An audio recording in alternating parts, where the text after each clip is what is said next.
Kesaksian Akhir Abad, karya W.S. Rendra. Ratap tangis menerpa pintu kalbuku. Bau anyir darah mengganggu tidur malamku. Oh tikar tafakur, oh bau sungai Tohor yang kotor. Bagaimana aku akan bisa membaca keadaan ini? Di atas atap kesepian nalar pikiran yang digalaukan oleh lampu-lampu kota yang bertengkar dengan malam. Aku menyerukan namamu, wahai para leluhur Nusantara. Oh Sanjaya, leluhur dari kebudayaan tanah. Oh Punawarman, leluhur dari kebudayaan air. Kedua wangsamu telah mampu mempersekutukan budaya tanah dan air. Oh Resi Kulturan, oh Resi Nirarta, empu-empu tampan yang penuh kedamaian. Telah kamu ajarkan tatanan hidup yang aneka dan sejahtera yang dijaga oleh Dewan Hukum Adat. Oh bagaimana aku bisa mengerti bahasa bising dari bangsaku kini.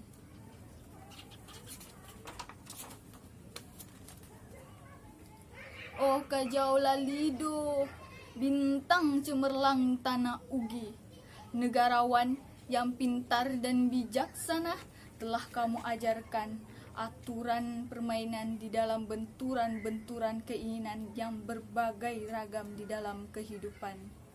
Ade bicara, rapang dan luar. Oh lihatlah, wajah-wajah berdarah dan rahim yang diperkosa muncul dari puing-puing tatanan hidup yang porak-poranda. Kejahatan kasat mata tertawa tanpa pengadilan, kekuasaan kekerasan berak dan berdahak di atas bendera kebangsaan.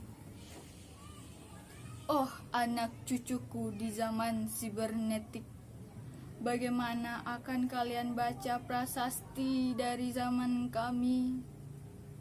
Apakah kami akan mampu menjadi ilham kesimpulan, ataukah kami justru menjadi sumber masalah di dalam kehidupan?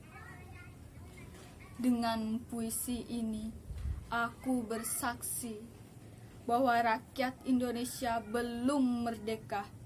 Rakyat yang tanpa hak hukum bukanlah rakyat merdeka.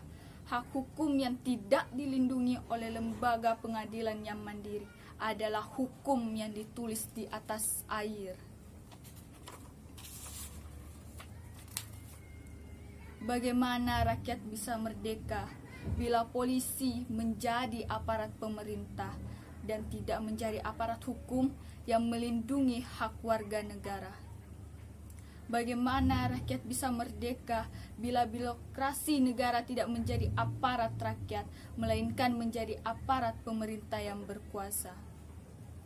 Bagaimana rakyat bisa merdeka bila hak pilih mereka dipasung, tidak boleh memilih secara langsung wakil-wakil mereka di depan perwakilan, dan juga tidak boleh memilih secara langsung camat mereka, bupati, wali kota, gubernur, dan presiden mereka. Dan partai-partai politik menganggap rakyat hanya abdi partai yang dinamakan massa politik partai, kaula partai, atau hamba partai.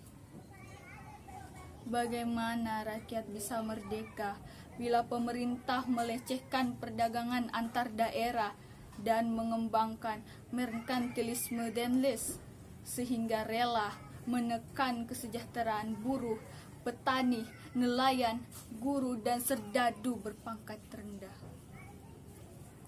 Bagaimana rakyat bisa merdeka bila provinsi-provinsi sekedar menjadi tanah jajahan pemerintahan pusat, tidak boleh mengatur ekonominya sendiri, tatanan hidupnya sendiri, dan juga keamanannya sendiri?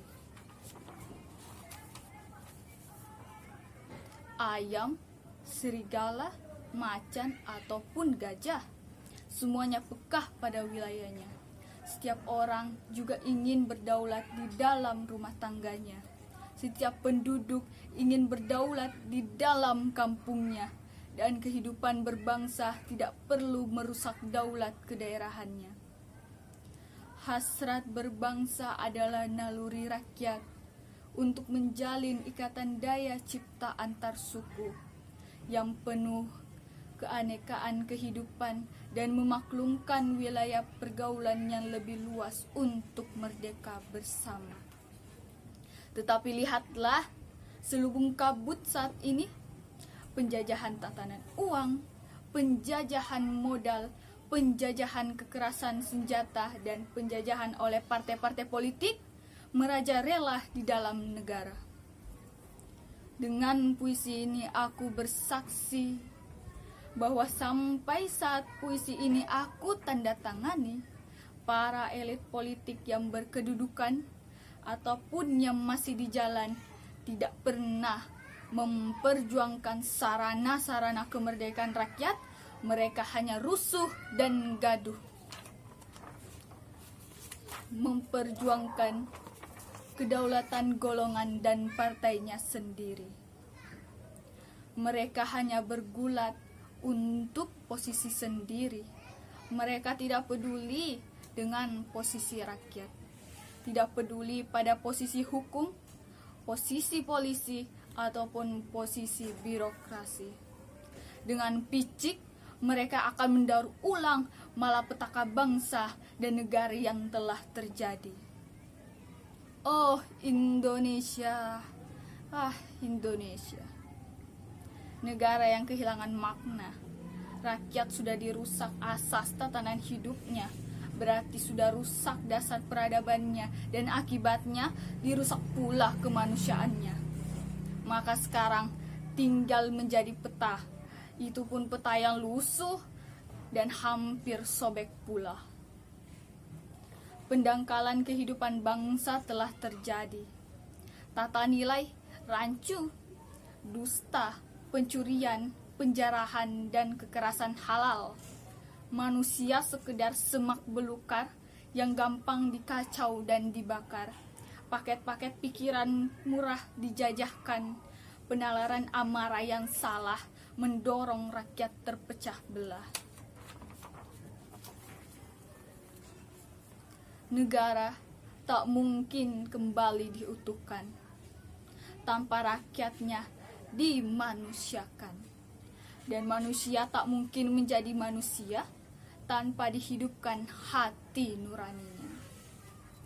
Hati nurani adalah hakim adil untuk diri kita sendiri.